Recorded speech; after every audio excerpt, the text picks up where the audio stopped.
Parte 2ª. Capítulo 2. Da encarnação dos espíritos. Materialismo. Pergunta 147. Por que os anatomistas, os fisiologistas e, em geral, os que aprofundam a ciência da natureza são, com tanta frequência, levados ao materialismo? O fisiologista refere tudo ao que vê. Orgulho dos homens que julgam saber tudo e não admitem haja coisa alguma que lhes esteja acima do entendimento. A própria ciência que cultivam os enche de presunção. Pensam que a natureza nada lhes pode conservar oculto. Pergunta 148. Não é de lastimar que o materialismo seja uma consequência de estudos que deveriam, contrariamente, mostrar ao homem a superioridade da inteligência que governa o mundo? Deve-se daí concluir que são perigosos? Não é exato que o materialismo seja uma consequência desses estudos. O homem é que deles tira uma consequência falsa, pela razão de lhe ser dado abusar de tudo, mesmo das melhores coisas. Acresce que o nada os amedronta mais do que eles quereriam que parecesse. E os espíritos fortes, quase sempre, são antes fanfarrões do que bravos. Na sua maioria, só são materialistas porque não têm com que encher o vazio do abismo que diante deles se abre. Mostrai-lhes uma âncora de salvação e a ela se agarrarão pressurosamente.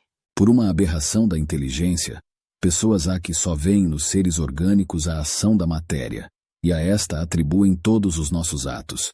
No corpo humano, apenas veem a máquina elétrica, somente pelo funcionamento dos órgãos estudaram o mecanismo da vida, cuja repetida extinção observaram por efeito da ruptura de um fio, e nada mais enxergaram além desse fio. Procuraram saber se alguma coisa restava, e como nada acharam senão matéria, que se tornara inerte, como não viram a alma escapar-se, como não a puderam apanhar, concluíram que tudo se continha nas propriedades da matéria, e que, portanto, a morte se seguia à aniquilação do pensamento. Triste consequência, se fora real, porque então o bem e o mal nada significariam, o homem teria razão para só pensar em si, e para colocar acima de tudo a satisfação de seus apetites materiais. Quebrados estariam os laços sociais, e as mais santas afeições se romperiam para sempre. Felizmente, longe estão de ser gerais semelhantes ideias, que se podem mesmo ter por muito circunscritas, constituindo apenas opiniões individuais, pois que em parte alguma ainda formaram doutrina. Uma sociedade que se fundasse sobre tais bases, traria em si o germe de sua dissolução, e seus membros se entredevorariam como animais ferozes.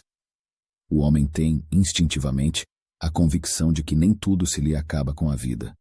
O nada lhe infunde horror. É em vão que se obstina contra a ideia da vida futura. Ao soar o momento supremo, poucos são os que não inquirem do que vai ser deles, porque a ideia de deixar a vida para sempre algo oferece de pungente. Quem de fato poderia encarar com indiferença uma separação absoluta, eterna, de tudo o que foi objeto de seu amor? Quem poderia ver, sem terror, abrir-se diante si o imensurável abismo do nada, onde se sepultassem para sempre todas as suas faculdades, todas as suas esperanças, e dizer a si mesmo: pois que, depois de mim nada mais senão o vácuo, tudo definitivamente acabado. Mais alguns dias e a minha lembrança se terá apagado da memória dos que me sobreviverem. Nenhum vestígio, dentro em pouco, restará da minha passagem pela terra. Até mesmo o bem que fiz será esquecido pelos ingratos a quem beneficiei. E nada, para compensar tudo isto, nenhuma outra perspectiva, além da do meu corpo roído pelos vermes. Não tem este quadro alguma coisa de horrível, de glacial? A religião ensina que não pode ser assim, e a razão o confirma. Uma existência futura, porém, vaga e indefinida, não apresenta o que satisfaça ao nosso desejo do positivo. Essa, em muitos, a origem da dúvida. Possuímos alma, está bem, mas que é a nossa alma? Tem forma, uma aparência qualquer? É um ser limitado ou indefinido? Dizem alguns que é um sopro de Deus, outros uma centelha, outros uma parcela do grande todo, o princípio da vida e da inteligência. Que é, porém, o que de tudo isto ficamos sabendo? Que nos importa ter uma alma, se extinguindo-se-nos a vida, ela desaparece na imensidade, como as gotas de água no oceano. A perda da nossa individualidade não equivale para nós ao nada? Disse também que a alma é imaterial. Ora, uma coisa imaterial carece de proporções determinadas. Desde então nada é, para nós. A religião ainda nos ensina que seremos felizes ou desgraçados, conforme o bem ou o mal que houvermos feito. Que vem a ser, porém, essa felicidade que nos aguarda no seio de Deus. Será uma beatitude, uma contemplação eterna, sem outra ocupação mais do que entoar louvores ao Criador. As chamas do inferno serão uma realidade ou um símbolo. A própria Igreja lhes dá esta última significação. Mas então, que são aqueles sofrimentos? Onde esse lugar de suplício? Numa palavra, que é o que se faz, que é o que se vê, nesse outro mundo que a todos nos espera. Dizem que ninguém jamais voltou de lá para nos dar informações. É erro dizê-lo, e a missão do Espiritismo consiste precisamente em nos esclarecer acerca desse futuro, em fazer com que, até certo ponto, o toquemos com o dedo e o penetremos com o olhar, não mais pelo raciocínio somente, porém pelos fatos. Graças às comunicações espíritas, não se trata mais de uma simples presunção, de uma probabilidade sobre a qual cada um conjeture à vontade, que os poetas embelezem com suas ficções, ou cumulem de enganadoras imagens alegóricas.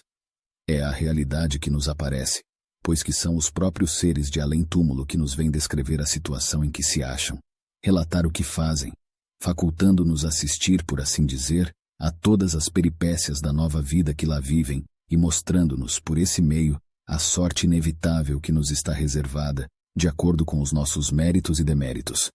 Haverá nisso alguma coisa de antirreligioso? Muito ao contrário, porquanto os incrédulos encontram aí a fé e os tíbios a renovação do fervor e da confiança. O Espiritismo é, pois, o mais potente auxiliar da religião.